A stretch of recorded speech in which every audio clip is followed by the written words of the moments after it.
খড়দায় পুকুর থেকে উদ্ধার নিখোঁজ ছাত্রের মৃতদেহ।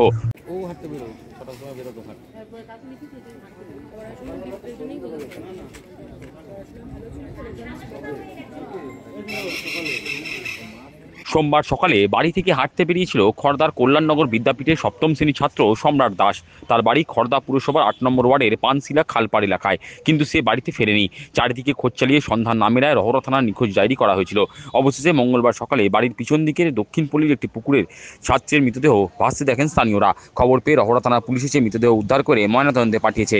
সম্রাটের মৃত্যুতে শোকের ছায়া পানশিলা খালপাড় এলাকায়। পড়শি পৌশলী গোস্বামী বলেন, খুব দুঃখজনক ঘটনা। পরিবারে খুব আদরের ছেলে ছিল সম্রাট। এমন ঘটনা কিছুতেই মন থেকে মেনে নেওয়া যায় না। কালকে থেকে ফেসবুকে খুব ভাইরাল দেখেছি, আমাদের পাড়ারই ছেলে। আজকে হঠাৎ করে সকালবেলা শুনলাম যে ভেসে উঠেছে এরকম বডি। খুবই দুঃখজনক ঘটনা। কি মনেটা কি হয়? মনে কিছুই হয় না, যা শুনেছি যে খুব আদরের ছেলে ছিল।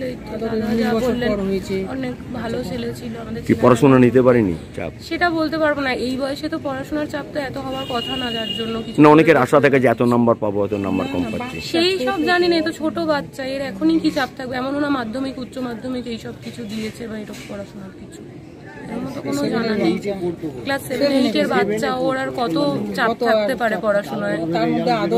আপনার নামটা? বাড়ির লোকও সবাই খুব ভালোবাসে। স্থানীয় কাউন্সিলর স্নেহাশিস পাল বলেন, সোমবার সকাল 6টা নাগাদ ছেলেটি, তারপর থেকে ওর কোনো খোঁজ ছিল না। এদিন সকালে পুকুরে ওর দেহ ভেসে ওঠে। তিনি বলেন, ছেলেটি খুব শান্ত স্বভাবের ছিল, বাড়ি থেকে বকাবকিও করেনি। তবুও কেন এমন ঘটনা ঘটলো বুঝতে পারলাম না। ছাত্রের রহস্য মৃত্যুর ঘটনা পুলিশ খতিয়ে দেখছে।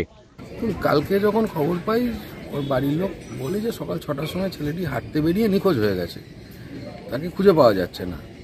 তো যথারীতি পাড়ার ছেলেরা, ক্লাবের ছেলেরা, এলাকার মানুষ সবাই খোঁজাখুঁজি করেছে সারাদিন ধরে, খুঁজে পাওয়া হয়নি। পুলিশে জানানো হয়েছে, সোশ্যাল মিডিয়াতেও প্রচার করা হয়েছিল যদি কেউ দেখতে পায়। তো যথারীতি খুঁজে পাওয়া যায়নি। আজকে সকালবেলা হঠাৎ দেখা গেছে যে বডিটা ভেসে উঠেছে। কোন স্কুলে পড়তো? কল্যাণনগর হাই স্কুলের স্টুডেন্ট ছিল, ক্লাস 7-এর। নাম কি ওর? ওর ভালো নাম আবির দাস।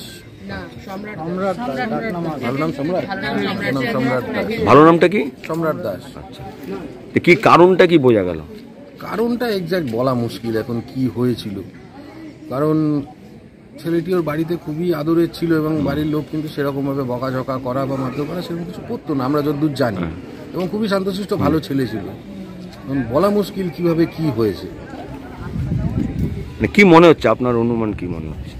দেখুন, এইটা তো এখন অনুমান করা খুব মুশকিল। যে পেশার, পড়াশোনার পেশারে?